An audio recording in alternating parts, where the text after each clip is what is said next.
ন্যায় বিচার প্রতিষ্ঠার জন্য আমরা এক দফার সিদ্ধান্তে উপনীত হয়েছি।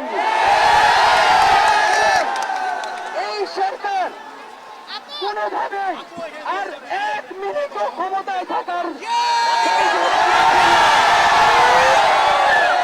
শেখ হাসিনা বলেছেন গণভবনের দরজা খোলা আছে।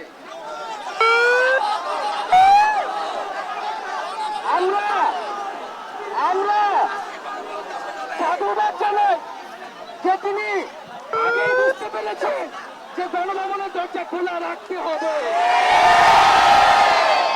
তার যাওয়ার সময় হচ্ছে।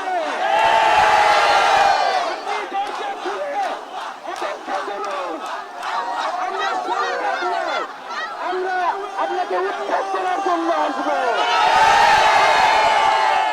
শুধু শেখ হাসিনাকে পদত্যাগ করলেই হবে না। এই যে খুন, লুটপাট, দুর্নীতি এই দেশে হয়েছে তার বিচার হতে হবে। আমরা পদত্যাগ দিয়ে তাকে কোনো এক্সিট রুট দিতে চাই না। তাকে পদত্যাগ করতে হবে, বিচারের আওতায় আনতে হবে। এবং শুধু শেখ হাসিনা নয়, পুরো মন্ত্রী পরিষদ, সরকার সবাইকে পদত্যাগ করতে হবে। এবং এই যে রেজিম, এই যে ফ্যাসিবাদী শাসন ব্যবস্থা, এটাকে বিলোপ করতে হবে।